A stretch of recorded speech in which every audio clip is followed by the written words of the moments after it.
ची अंकिला मी दास तुझा ही संतवाणी पाहिली, ज्यामध्ये संत नामदेवांनी परमेश्वराला त्या ठिकाणी आपण त्यांच्या भेटीसाठी किती आतुर झालेलो आहोत, त्याचबरोबर त्यामध्ये परमेश्वरांनी त्यांच्याकडे लक्ष द्यावं यासाठी त्यांनी वेगवेगळ्या दृष्टांतांचा वापर केलेला आपण मागच्या संतवाणीत पाहिलं. यानंतर आज आपण पुढील संतवाणी सुरू करत आहोत, जी आहे संत एकनाथ महाराजांची. संत एकनाथ महाराजांची योगी सर्वकाळ सुखदाता. आता योगी सर्वकाळ सुखदाता म्हणजे काय, तर आपल्याला लक्षात घ्यायचंय योगी, योगी याचा अर्थ साधू, महान पुरुष, अशी व्यक्ती की जी ज्ञानाने परिपूर्ण अशी आहे. म्हणून योगी सर्वकाळ, सर्वकाळ म्हणजे आयुष्यभर, शेवटपर्यंत, जीवनाच्या अंतापर्यंत जे आपल्याला त्या ठिकाणी मार्गदर्शन करते, योग्य ज्ञान प्राप्त करून देते, तिला म्हणायचं सर्व काळ. आणि दाता, दाता म्हणजे देणारा. म्हणजेच आपण या ठिकाणी लक्षात घ्यायचंय की आज आपण जी संतवाणी पाहणार आहोत, आपल्या संतवाणीचं नाव आहे योगी सर्व काळ सुख दाता.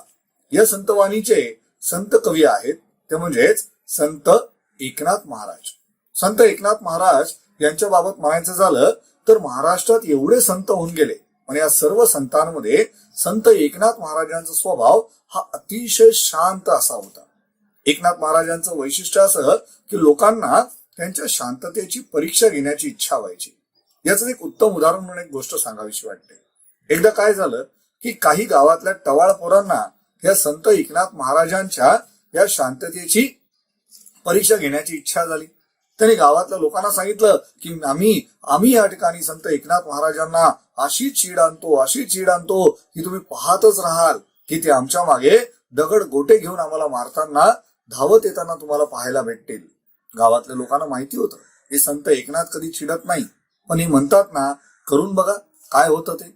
आणि मग या सगळ्या गावातल्या 4-5 टवाळ मुलांनी एक युक्ती केली, एक त्यांनी प्लॅन बनवला की काय करायचं की ज्यावेळेस संत एकनाथ महाराज हे सकाळी स्नानासाठी, आंघोळीसाठी नदीवरती जातात, तेव्हा ते परत येतील तेव्हा आपण काय करायचं, त्या ठिकाणी आपण पानाचा तोबरा तोंडात भरून ठेवायचा आणि त्यांच्या अंगावरती एकत्रपणे त्या ठिकाणी काय करायचं, त्याचे फवारा करायचा, जेणेकरून ते पुन्हा चिडतील, रागवतील आणि आपल्या मागे धावत सुटतील. आणि तसंच झालं. संत एकनाथ महाराज स्नान करून त्या ठिकाणी पूजेसाठी कमंडलूमध्ये पाणी घेऊन परत येताना, घरी येताना त्यांना दिसले, आणि या 4-5 मुलांनी त्यांना 4ही बाजूने वेढलं आणि एक साथ त्यांच्या अंगावरती खाल्लेल्या पानाचा तोबरा त्याने थुंकायला सुरुवात केली. पाहता क्षणी संत एकनाथ महाराज हे पूर्ण लाले लाल झाले. आता त्यांना लाले लाल झालेलं पाहून मुलं मात्र समजली की आता हे चिडणार, आपल्याला दगड गोटे घेऊन मारायला धावणार. पण मात्र तसं काही घडलंच नाही. संत एकनाथ महाराज फक्त मुखातून म्हणाले पांडुरंग पांडुरंग पांडुरंग, आणि ते तसेच मागे वळाले आणि पुन्हा त्या नदीमध्ये स्नान करायला निघून गेले. मुलांना मजा वाटली. त्यांना म्हटलं अरे हो, खरंच गाव बोलतं खरंय की हा माणूस एकदम शांत आहे, तो चिडत नाही. मजा आली. चला येऊ द्या तर परत, आता पुढच्या वेळेस नक्की तो आपल्या मागे धावेल. पण तसंच झालं. पुन्हा संत एकनाथ महाराज आंघोळ करून परत आले. या मुलांनी पुन्हा त्याला 4ही बाजूने घेरलं आणि पुन्हा एक साथ त्यांच्या अंगावरती थुंकायला सुरुवात केली. आपल्या पानाचा तोबरा त्यांच्या अंगावरती टाकला. पण काय झालं, संत एकनाथ महाराज परत पहिल्यासारखं संत पांडुरंगाचं नाव घेतलं, विठ्ठल विठ्ठल बोलत परत स्नान करायला निघून गेले. हे एका मागून एक घडत होतं. मुलांना मजा वाटत होती. त्यांना वाटत होतं आत्ता नाही तर थोड्या वेळाने हा नक्कीच चिडेल आणि नक्कीच आपल्या मागे दगड गोटे घेऊन मारायला जरूर धावेल. पण असं काही घडतच नव्हतं. प्रत्येक वेळेस एकच घटना घडायची. तेव्हा स्नान करून आलेल्या संत एकनाथ महाराजांच्या अंगावरती ही मुलं एक साथ थुंकायची आणि लाले लाल झालेले ते संत एकनाथ महाराज पुन्हा विठ्ठल विठ्ठल पांडुरंग पांडुरंग करत स्नान करायला निघून जायचे.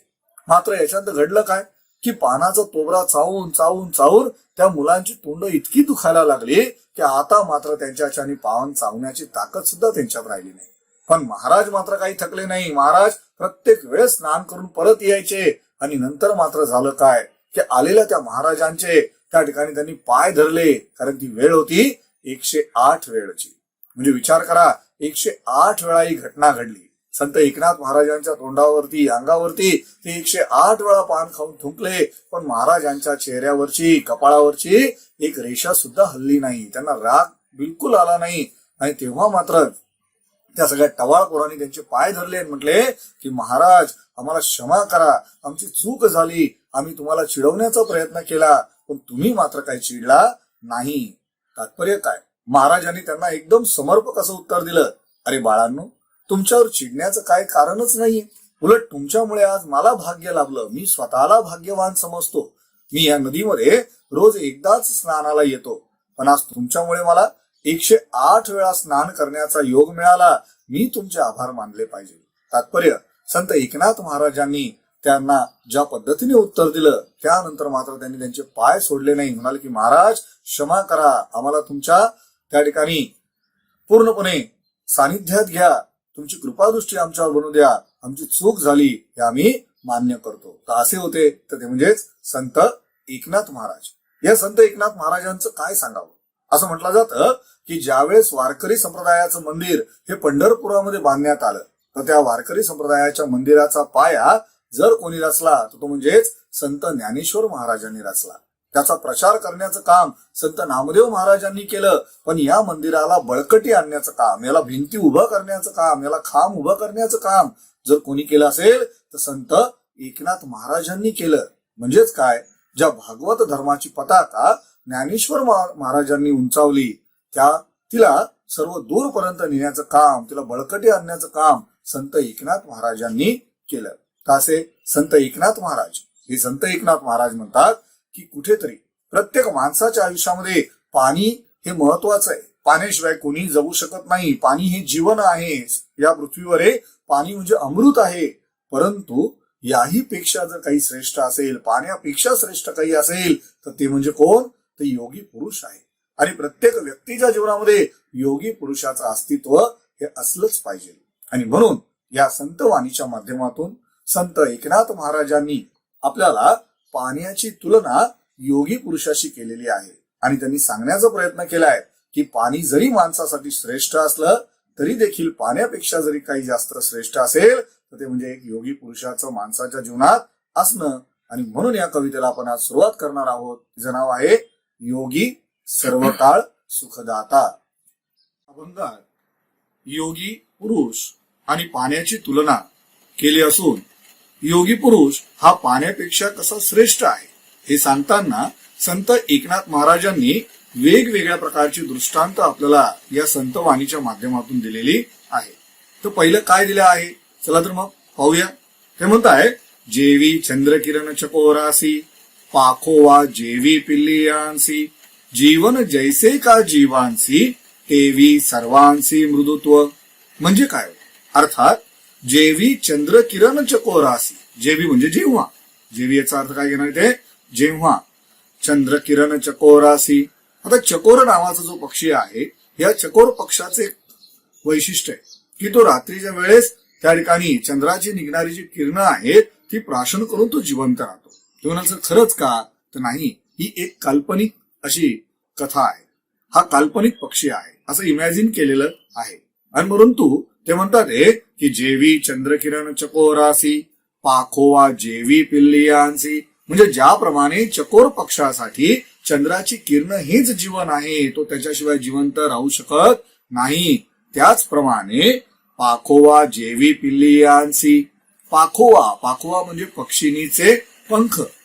ज्यावेळेस एखादी पक्षी आपल्या पिल्लांना सुरक्षित ठेवण्यासाठी ती आपल्या पंखांच्या खाली त्यांना घेते आणि त्या पिल्लांना आपल्या आईच्या पंखाखाली सुरक्षितता वाटते, त्यालाच म्हटलं जातं पाखोवा.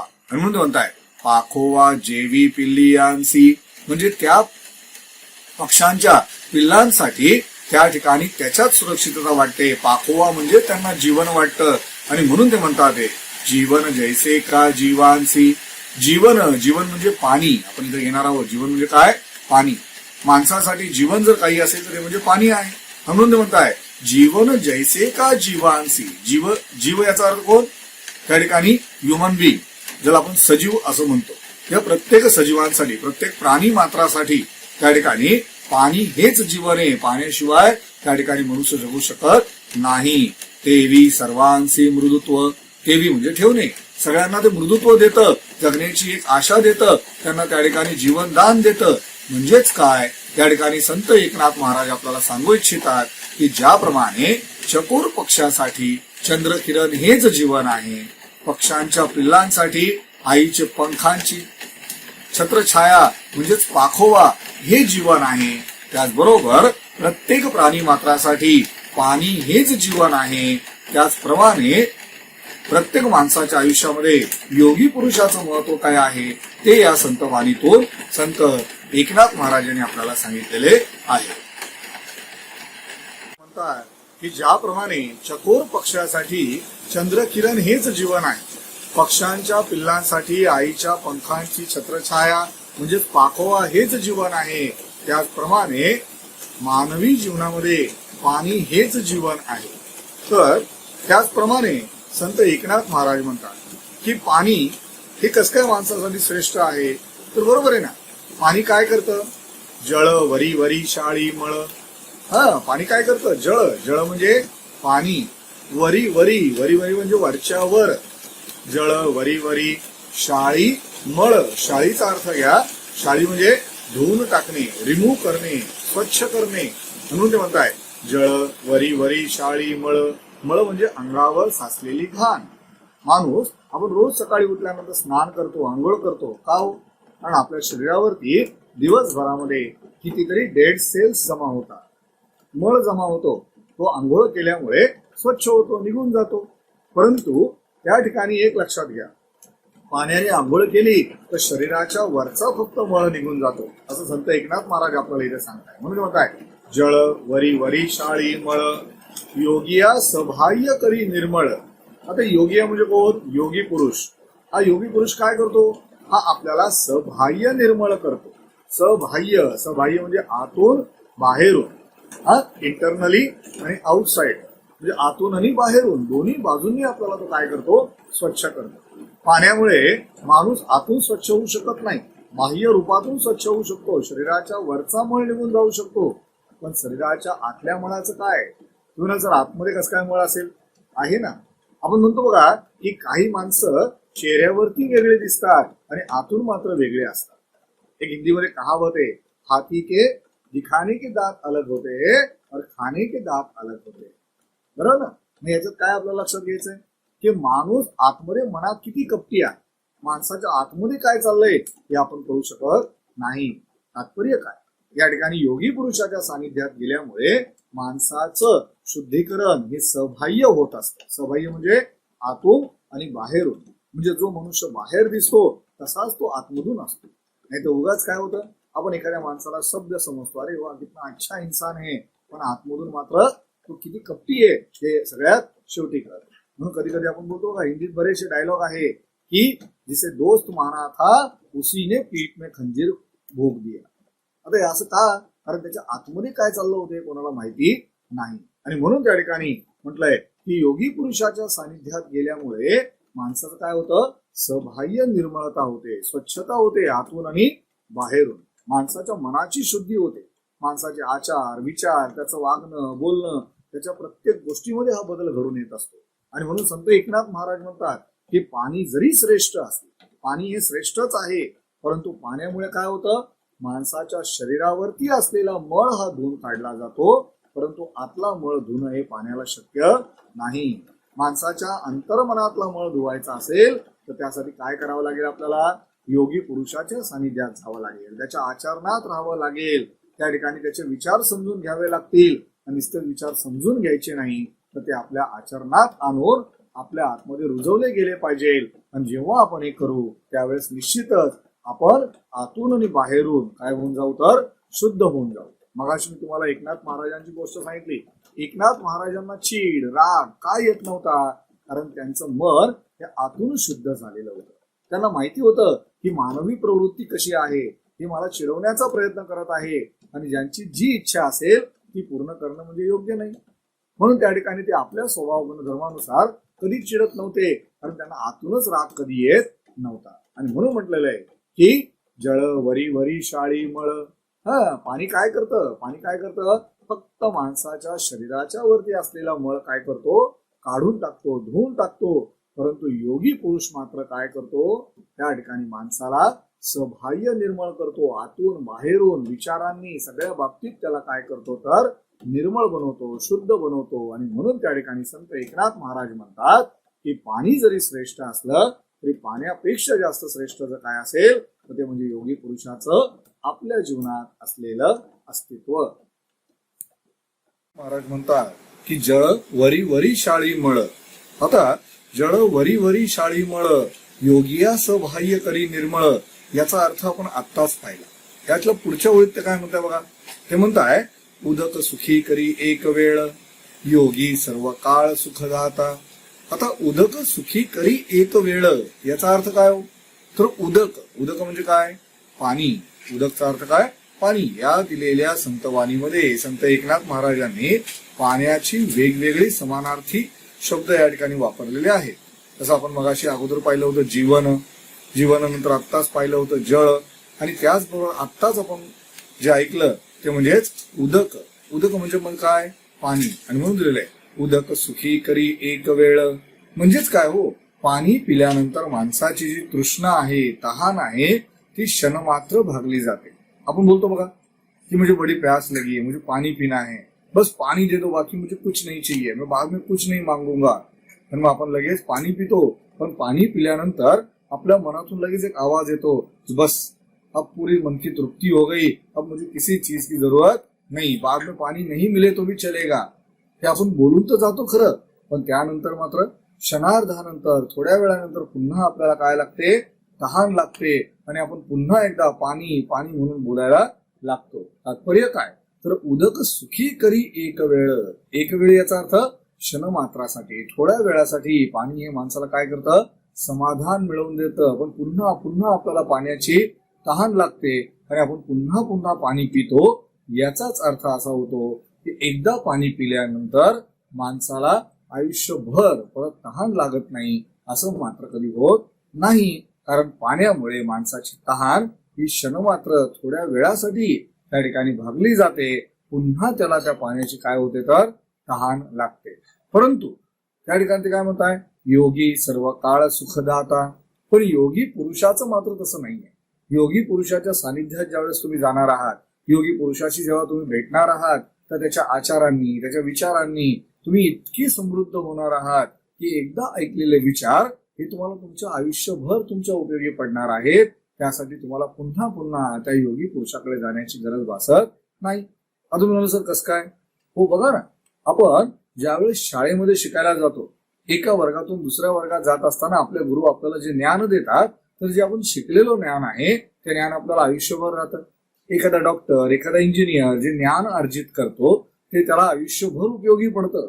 तात्पर्य काय, की योगी पुरुषाकडून शिकलेली गोष्ट, चांगल्या आचरणाच्या गोष्टी या आपल्याला आयुष्यभर उपयोगी पडतात. आणि म्हणून म्हटलं जातं की संत संगतीमध्ये राहावं, आई वडील गुरुजन यांचा आदर करावा, त्यांच्या चार गोष्टींचं, चांगल्या गोष्टींचं अनुकरण करावं, संस्कार श्रम बनलं पाहिजे. आणि हे सगळं आपल्याला कधी कळेल, ज्यावेळेस आपण योगी पुरुषाच्या सानिध्यात जाऊ त्यावेळेस. म्हणजेच काय होतं, संत एकनाथ महाराज म्हणतात की पाणी हे श्रेष्ठ आहे. पाण्याने काय केलं, आपली तहान भागवली, आपली तृष्णा भागवली. परंतु क्षणार्धानंतर मात्र आपल्याला काय लागले तर पुन्हा तहान लागली. पण योगी पुरुषाचं मात्र तसं नसतं. ज्यावेळेस तुम्ही त्यांच्याकडे जातात तर ते तुम्हाला अशा प्रकारच्या ज्ञानाचा इतका मोठा भांडार देतात की त्या ठिकाणी पुन्हा तुम्हाला त्या योगी पुरुषाकडे जाण्याची आवश्यकता पडत नाही. तुम्ही आयुष्यभर ते ज्ञान आपल्या सोबत घेऊन काय करू शकतात, जगू शकतात आणि आपल्या सोबत ते ज्ञान शेवटपर्यंत ठेवू शकतात. आणि म्हणून त्या ठिकाणी संत एकनाथ महाराजांनी या पाण्याशी योगी पुरुषाची तुलना करताना हे स्पष्ट केलेलं आहे की पाणी जरी श्रेष्ठ असलं तरी पाण्यापेक्षा जास्त श्रेष्ठ काय आहे, योगी पुरुषाचं आपल्या जीवनातलं अस्तित्व. आणि म्हणून त्यांनी आपल्याला म्हटलं होतं, उदक सुखी करी एक वेळ योगी या सर्व काळ सुखदाता. म्हणजे योगी पुरुष हा काय आहे, सर्व काळ सुखदाता. सुखदाता म्हणजे काय, सुखाची प्राप्ती करून देणारा. मी सांगितलं होतं, दाता म्हणजे देणारा, आपल्याला सुख मिळवून देणारा. आता मग सुख कशामध्ये आहे, तर सुख हे मुळामध्ये लोकांची जी विचारसरणी तीच चुकीची आहे. आपण धन दौलत पैसा अडका याच्यामध्ये आपण सुख शोधत असतो, पण मुळामध्ये याच्यात सुख नाहीये. सुख हे परमेश्वराच्या नामस्मरणामध्ये आहे, परमेश्वराचं चिंतन मनन करण्यामध्ये आहे. कारण सर्वात शेवटी माणसाच्या सोबत जर काही जात असेल ते म्हणजे परमेश्वराचं नामस्मरणच जातं.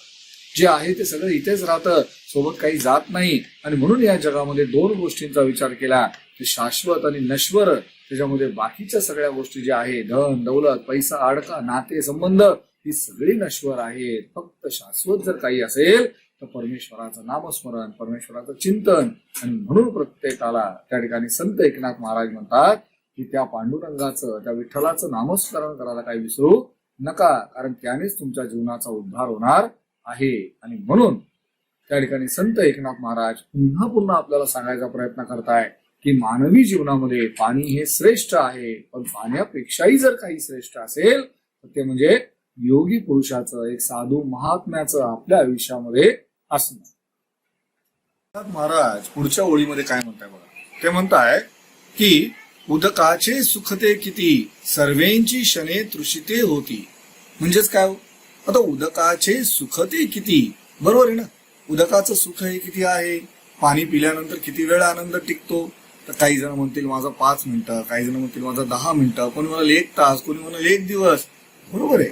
म्हणजेच किती केलं तरी ते क्षण मात्र आहे, थोड्या वेळापुरतं आहे, त्याला मर्यादा आहे, हे आपल्या लक्षात आल्याशिवाय राहत नाही. म्हणून म्हणताय उदकाचे सुखते किती. म्हणजे पाण्याचं सुख किती आहे, थोड्या वेळासाठी आहे. पाणी पिलं आता बरं वाटतं, पण थोड्या वेळानंतर पुन्हा तहान लागते आणि माणूस पुन्हा त्या ठिकाणी पाणी पाणी करून त्याची याचना करायला लागतो. आणि म्हणून म्हणताय उदकाचे सुखते किती, सर्वेंची शने तृषिते होती. सर्वेंची शने, सर्वेंची शने म्हणजे पुन्हा क्षणार्धाने, थोड्या वेळाने तृषिते होती. तृषिते म्हणजे तहानलेले होणे, तहान लागणे, थर्स्टी ज्याला आपण म्हणतो. त्या ठिकाणी थर्स्टी ज्याला आपण म्हणतो तहान लागलेली आहे मला.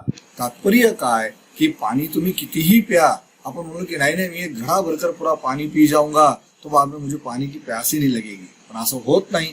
तुम्ही कितीही पाणी प्या, परंतु पुन्हा थोड्या वेळाने तुम्हाला तहान लागल्याशिवाय राहणार नाही. कारण मानवी शरीरच अशी रचना तयार केली गेलेली आहे की त्याला क्षणार्धानंतर, थोड्या वेळानंतर पुन्हा कशाची तर पाण्याची तहान लागतच राहते. आणि म्हणून त्या ठिकाणी संत एकनाथ महाराज म्हणतात, काय म्हणतात ते, उदकाचे सुखते किती, सर्वेंची शने तृषिते होती. योगिया दे स्वानंद तृप्ती, सुखासी विकृती पै नाही. परंतु ते पुढे लगेच म्हणतात, मग पाण्याचं आपण आत्ताच पाहिलं की पाणी पिल्यानंतर पुन्हा तहान लागते. म्हणजे पाण्याचा जो आनंद जो आहे, जो सुख आहे, तो किती आहे, क्षणार्धासाठी आहे, थोड्या वेळासाठी आहे. परंतु पुढे ते काय म्हणतात बघा, योगिया दे स्वानंद तृप्ती. आता योगी पुरुष काय करतो, योगी पुरुष काय करतो, स्वानंद तृप्ती देतो. आता स्वानंद तृप्ती म्हणजे काय हो, स्वानंद तृप्ती म्हणजे अंतर आत्म्याची लाभलेली तृप्ती, समाधान, त्याला म्हटलं जातं स्वानंद तृप्ती. फार मोठी गोष्ट आहे, लक्षात घ्या. त्या ठिकाणी सुख हे आपल्याला कोणी देऊ शकत नाही. सुख हे आपल्या अंतर्मनामध्ये असावं लागतं. ज्या दिवशी तुम्ही सुख हे स्वतःहून मानाल तर तुम्ही सुखी आहात. अन्यथा तुम्ही कोणी तुम्हाला सांगितलं आणि म्हणून तुम्ही सुखी झालात असं होत नाही. कारण माणसाचं सुख हे मान्यावरती आहे. सुख हे बाजारामध्ये विकत भेटत नाही. तुम्ही कितीही धनवान राहू द्या, कितीही श्रीमंत असू द्या, परंतु तुम्ही सगळं काही विकत घेऊ शकता, पण सुख मात्र तुम्हाला मिळणार नाही. ते सुख कशावरती अवलंबून आहे, तुमच्या अंतर्मनावरती अवलंबून आहे. एखाद्याकडे लाख रुपये आहे आणि एखाद्याकडे 2 रुपये आहेत, परंतु त्या 2 रुपये असलेला माणूस आतून जर त्या ठिकाणी समाधानी असेल तर तो जगातला सगळ्यात सुखी आहे. आणि म्हणून म्हटलं जातं की योगिया दे स्वानंद तृप्ती. हेच मोठी गंमत आहे की तो योगी पुरुष काय करतो, आपल्याला त्या ठिकाणी स्वानंद तृप्ती मिळवून देतो. अंतर आत्म्याची त्या ठिकाणी तृप्ती मिळवून देतो. तृप्ती म्हणजेच सॅटिस्फिकेशन. सॅटिस्फिकेशन म्हणजे समाधान. समाधान ही फार मोठी गोष्ट आहे. माणसाने समाधानी राहायला शिकलं पाहिजे. आपल्याजवळ जे आहे त्याच्यात माणूस समाधानी असेल ना तर त्याला जगातली कुठलीच गोष्ट कमी पडत नाही. आणि म्हणून त्या ठिकाणी ते म्हणताय, काय म्हणतात ते, योगिया दे स्वानंद तृप्ती. स्वानंद तृप्ती म्हणजे अंतर आत्म्यातून मिळालेली त्या ठिकाणी तृप्ती, अंतर आत्म्यातून मिळालेलं समाधान. आणि म्हणून ते म्हणताय सुखासी विकृती पै नाही. आता सुखाशी विकृती, विकृती म्हणजे दोष. त्याच्या सुखाला कुठला दोषच राहत नाही. किती लोक काही त्याला म्हटले त्या ठिकाणी त्याला त्याचा त्रास होत नाही. तो बोलतो की नाही, मेरे पास जितना है उसमें मैं सुखी हूं. मी खुश हूं, ही फार मोठी गोष्ट आहे. ज्यावेळेस माणूस स्वतःजवळ जे आहे त्याच्यामध्ये सुखी राहायला शिकतो, आनंदी राहायला शिकतो, त्यावेळेस त्याच्या जीवनात कुठलाच दोष राहत नाही. आणि म्हणून ते म्हणताय सुखासी विकृती पै नाही. पै नाही याचा अर्थ त्याच्या जीवनामध्ये सुखाला कोणीच थांबवू शकत नाही आणि त्याच्या जीवनामध्ये दुःखाची जी छाया आहे ती कधीच त्याला स्पर्शही करू शकत नाही. म्हणजे त्याचा दोष हा जो आहे तो कधीच त्याच्यात राहत नाही. आणि म्हणून म्हटलं जातं हे सगळं आपल्यात येण्यासाठी आपल्याला कोणाच्या सोबत राहिलं पाहिजे? योगी पुरुषाच्या आचरणात राहिलं पाहिजे. चांगल्या सत्संगाच्या गोष्टी आपण ऐकल्या पाहिजे. साधू संतांचे विचार आपण आपल्या आतमध्ये रुजवले पाहिजे.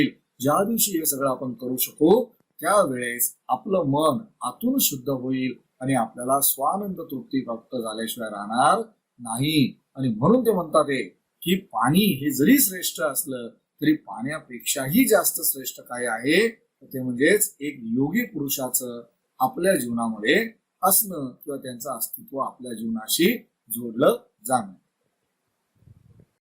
संत एकनाथ महाराजांनी आपल्याला आत्ताच सांगितलं की आपल्याला जी पाण्याची चव कळाली, ही पाण्याची चव कोणामुळे कळाली? तर आपल्या मुखामध्ये आपल्या तोंडामध्ये असलेली जी जीभ आहे या जिभेमुळे आपल्याला त्या ठिकाणी पाण्याचा गोडवा त्याच्यातला मधुरता आपल्याला लक्षात आली. तसंच काहीसं योगी पुरुषाचं आहे. आणि म्हणून ते पुढे म्हणतात की योगियाचे गोडपण पाहता होय निवविता सर्वेंद्रिया. आता योगियाचे गोडपण पाहता म्हणजे काय हो? तर योगी पुरुषाच्या जेव्हा सानिध्यात तुम्ही जातात त्याचे आचार विचार त्याच्या चांगल्या गोष्टी तुम्ही पाहतात ऐकतात त्यावेळेस तुम्ही काय करतात? त्या सर्व गोष्टी तुम्ही आत्मसात करण्याचा प्रयत्न करतात, त्याचं आचरण करण्याचा प्रयत्न करतात. आणि त्यामुळे झालं काय? मग हे सगळं तुम्ही आत्मसात केल्यामुळे त्या ठिकाणी तुम्हाला आपोआप त्यातला गोडवा कळायला लागतो, त्यातला खरे खोटेपणा कळायला लागतो, जगाकडे बघण्याची तुमची दृष्टी तयार व्हायला लागते. आणि म्हणून ते म्हणतात काय म्हणतात? योगियाचे गोडपण पाहता होय निवविता सर्वेंद्रिया. आता पाणी पिल्यामुळे मग अशी काय झालं? तुमची फक्त तहान भागली गेली, बरोबर की नाही? फक्त तहान भागली गेली. परंतु योगी पुरुषाच्या आचरणात गेल्यानंतर त्याचं आचरण केल्यानंतर त्या ठिकाणी काय होतं? तर होय निवविता सर्वेंद्रिया. निवविने म्हणजे काय? संतुष्ट करणे. निवविने म्हणजे काय? संतुष्ट करणे. आणि सर्वेंद्रियाचा अर्थ होतो संपूर्ण शरीराला. त्याला वेगवेगळं करण्याची गरज नाही. म्हणजे बघा आपल्याला जर अंग स्वच्छ करायचं असेल तर आपल्याला पाण्याने आंघोळ करावी लागते, तहान लागली तर आपल्याला पाणी प्यावं लागतं. परंतु योगी पुरुषाच्या बाबतीत तसं काही नाहीये. योगी पुरुषाच्या तुम्ही सानिध्यात गेलात, त्याचे आचार विचार तुम्ही अभ्यासले, त्यानंतर मात्र तुमचं संबंध शरीर हे पूर्णपणे काय होऊन जातं? तर संतुष्ट होऊन जातं. त्याला पुन्हा पुन्हा वेगवेगळ्या गोष्टींसाठी वेगवेगळ्या प्रकारच्या गोष्टी करण्याची आवश्यकता भासत नाही. तुमच्या वागण्या बोलण्या कृतीमध्ये सगळ्या गोष्टींमध्ये ते दिसायला लागतं. आणि म्हणून म्हटलं जातं की पाणी हे श्रेष्ठ आहे. हे जरी खरं असलं तरी सुद्धा पाण्यापेक्षाही जास्त श्रेष्ठ जर काय असेल तर ते म्हणजेच आपल्या जीवनामध्ये एखाद्या योगी पुरुषाचं असणं किंवा त्याचं सानिध्य आपल्याला प्राप्त होणं. आणि म्हणून ते म्हणतात की उदकाची जे मधुरता ते रसनेची तत्वता योगियाचे गोडपण पाहता होय निवविता सर्वेंद्रिया. पण योगी पुरुषाचं गोडपण पाहिलं, त्याचे आचार विचार ऐकले तर मन इतकं शुद्ध होऊन जातं की संबंध शरीरावरती त्याचा परिणाम होतो आणि तुम्हाला संतुष्ट समाधान प्राप्त झाल्याशिवाय राहत नाही. संतवाणीच्या पुढच्या चरणामध्ये संत एकनाथ महाराज काय म्हणतात बघा. ते म्हणताय की मेघ मुखे अर्धपतन उदकाचे देखुनी जाण अर्धपाते निवती जन अन्नदान सकळांसी. म्हणजे काय हो? मेघ मुखे, मेघ म्हणजे ढग, ढग म्हणजे बादल, बादल म्हणजे क्लाउड्स, आपल्याला माहिती आहे सर्व. मग मेघ मुखे किंवा सर मग ढगांचं तोंड असतं का? नाही, शब्दशः अर्थ नाही घ्यायचा. मेघ मुखे याचा अर्थ ढगांमधून बरसणार पाऊस किंवा ढगांमधून पडणारं पाणी. आणि म्हणून म्हटलंय मेघ मुखे अधपतन. अधपतन म्हणजे काय? खाली पडणे, कोसळणे, गिरणा, ज्याला आपण हिंदीमध्ये बोलतो. म्हणून म्हणताय त्या ठिकाणी मेघ मुखे अधपतन उदकाचे देखुनी जाण. मग या ठिकाणी या आकाशामध्ये असलेले जे ढग आहे या काळ्या ढगांमधून पाऊस का पडतो? का पडतो असा प्रश्न विचारला तर उत्तर एकदम साधं आहे. संत एकनाथ महाराज म्हणताय, अरे त्याला जाण आहे. जाण म्हणजे समज आहे. तो जाणतो, त्याला कळतं. काय कळतं? की जर या पृथ्वीवरती पाऊसच पडला नाही, नद्या सरोवरे भरलेच नाही, तर लोकांना प्राणी मात्रांना पिण्यासाठी पाणीच मिळणार नाही आणि या पृथ्वीवरचा कुठलाही प्राणी मात्र जिवंत राहू शकणार नाही. कारण झाडांपासून पशु पक्ष्यांपर्यंत आणि पशु पक्ष्यांपासून मानवापर्यंत प्रत्येकाला जिवंत राहण्यासाठी, जगण्यासाठी ही पाण्याची आवश्यकता असते. आणि याचीच जाण ही कोणाला आहे? त्या ढगांना आहे. आणि म्हणून ते म्हणताय की कुठेतरी काय, मेघमुखे अधपतन देखुनी उदकाचे देखुनी जाण. उदकाची म्हणजे पाण्याची त्या ठिकाणी जाण, समज लक्षात घेऊन, कुठेतरी ते लक्षात ठेवून त्या ठिकाणी काय होत असतं? ढगांमधून पाणी खाली बरसत असतं. परंतु ते पुढे काय म्हणतं बघा, अधपाते निवती जन अन्नदान सकळांची. म्हणजेच काय? अधपाते निवती जन. आता पाऊस पडल्यामुळे फक्त तहानच भागते का हो? पिण्यासाठी पाणी मिळतं का? अजिबात नाही. हे पाणी खाली पडल्यामुळे निवती जन, निवती म्हणजे आता सांगितलं होतं, निवती म्हणजे संतुष्ट करणे, जन म्हणजे लोक, जन म्हणजे काय? लोक. लोकांना संतुष्ट करण्याचं काम करत असतं. आणि नुसतंच संतुष्ट नाही तर त्या ठिकाणी ते काय होतं? अन्नदान सकळांची. म्हणजे पाण्यामुळे माणसाची तहान तर भागते, पण हेच पाणी जमिनीवर बरसल्यानंतर त्या मातीमध्ये ते मुरतं आणि त्या मातीमधून जेव्हा पीक रूपातून ते बाहेर पडतं, तर त्या पिकाच्या द्वारे त्या ठिकाणी लोकांचं पोट भरण्याचं सुद्धा काम केलं जातं. म्हणजे प्रत्येकाला अन्नदान सुद्धा प्राप्त करून देण्याचं काम हे तो मेघमुखातून बरसणाऱ्या पाण्यामुळे होत असतं. आणि म्हणून पाणी हे इतकं श्रेष्ठ आहे की पाण्यामुळे माणसाची तहान सुद्धा भागली जाते. आणि याच पाण्यामुळे अन्नदान होतं, म्हणजेच अन्न पिकलं जातं. आणि हे पिकल्यामुळे माणसाचं अन्न मिळण्यास त्याला मदत होते. म्हणजेच पाणी हे तितकं श्रेष्ठ आहे. संत एकनाथ महाराज ही शेवटच्या चरणामध्ये काय बोलताय बघा. त्या ठिकाणी आपण आतापर्यंत संत वाणीच्या ज्या ओळी ऐकल्या त्यात पुन्हा पुन्हा मी परत परत एकच गोष्ट सांगत आलो की जी संत एकनाथ महाराजांनी सांगितली, ती म्हणजे कुठली? की पाणी हे मानवी जीवनामध्ये फार महत्वपूर्ण आहे, त्याचं श्रेष्ठ आहे. परंतु तरी सुद्धा पाण्यापेक्षाही जर काही श्रेष्ठ असेल तर ते म्हणजे योगी पुरुषाचं माणसाच्या जीवनामध्ये असणं, हे या ठिकाणी आपल्याला त्यांनी सांगितलेलं आहे. आणि हेच ते शेवटच्या चरणातही आपल्याला सांगू इच्छितात. काय म्हणताय बघा, ते म्हणताय, तैसे योगियाचे खालुते येणे, जे इह लोकी जन्म पावने, जन निववी श्रवण कीर्तने, निज ज्ञान उद्धारी. अर्थात ते म्हणतात की पाणी हे मेघमुखातून बरसल्यानंतर त्या ठिकाणी माणसाची तहान भागवण्याचं काम पूर्ण होतं, माणसाला अन्नदान प्राप्त होतं. म्हणजेच याचा अर्थ पाणी हे बरसण्यामागे एक हेतू असतो, काहीतरी उद्दिष्ट असतं आणि ते साध्य झाल्याशिवाय राहत नाही. परंतु मग योगी पुरुषाचं काय? जमिनीवरती या पृथ्वीवरती येण्यामागचं काय कारण असेल? तर कारण आहे ना, योगी पुरुष या ठिकाणी येऊन त्यांनी काय केलं, हे या समाजामध्ये पसरलेला जो अंधकार होता तो मिटवण्याचं काम त्यांनी केलं.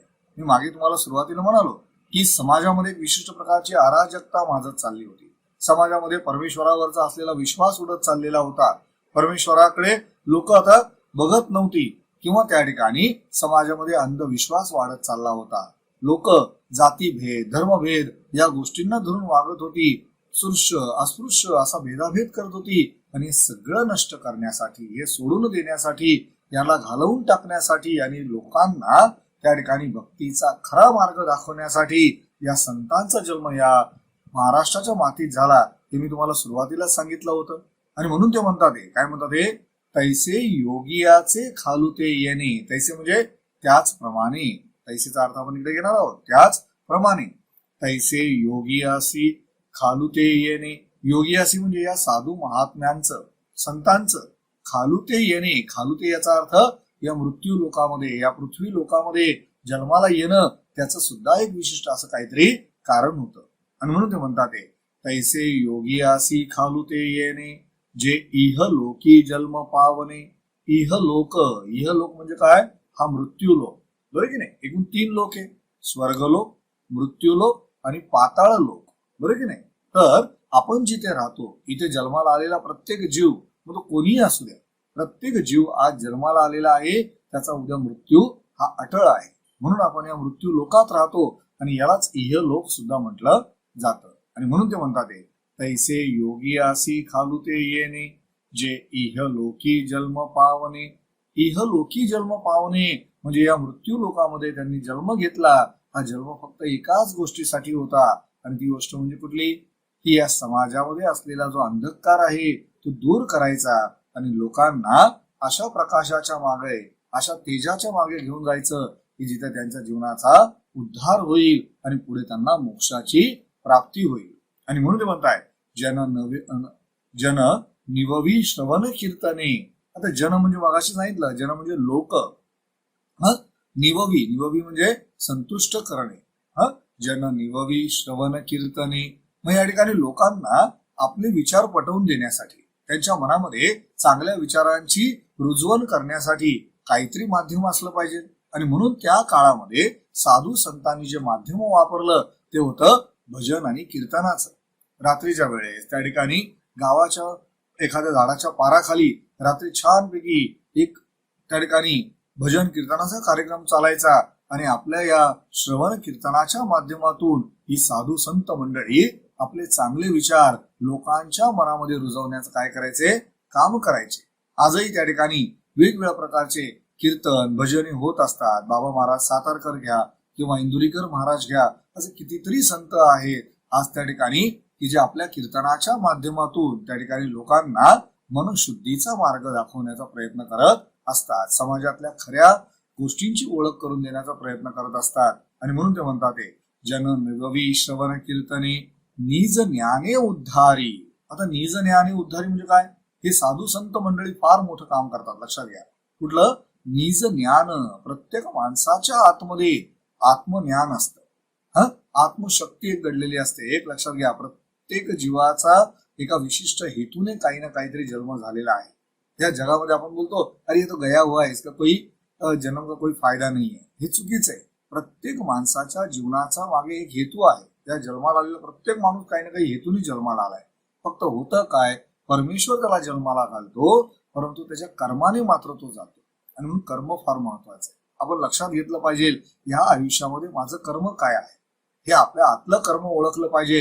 काही माणसंही स्वतःहून ओळखली जातात, पण ज्यांना आपलं स्वतःचं कर्म काय, कारण काही जणांना कळतच नाही की मेरा जन्म क्यों आया, मैं क्या करना चाहता हूं, मुझे क्या करना चाहिए. फक्त जन्माला आला, 2 वेळेस जेवला, 2 वेळा झोपला, नंतर निघून गेला, हे आपल्या जीवनाचं कर्म नाहीये. आपल्यावरती एक विशिष्ट जबाबदारी आहे, ती आपण पूर्ण करण्याचा प्रयत्न केला पाहिजे.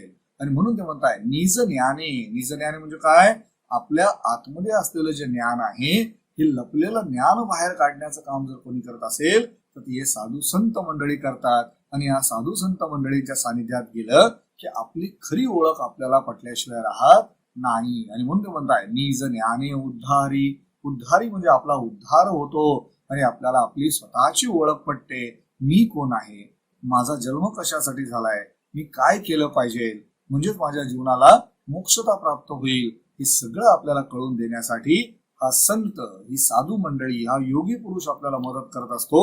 आणि म्हणून या ठिकाणी संत एकनाथ महाराज पुन्हा पुन्हा सांगताय की मानवी जीवनामध्ये पाणी हे श्रेष्ठच आहे, पण तरी सुद्धा पाण्यापेक्षाही जर काही श्रेष्ठ असेल तर ते म्हणजेच आपल्या जीवनामध्ये योगी पुरुषाचं असणं, त्यांचं आपल्या जीवनामध्ये कुठेतरी एक अस्तित्व टिकवून ठेवणं हे गरजेचं आहे. तात्पर्य, योगी सर्व काळ सुखदाता या संतवाणीच्या माध्यमातून संत एकनाथ महाराजांनी आपल्याला पाण्याचं उदाहरण देऊन योगी पुरुषाचं मानवी जीवनात काय महत्व आहे हे पटवून दिलेलं आहे.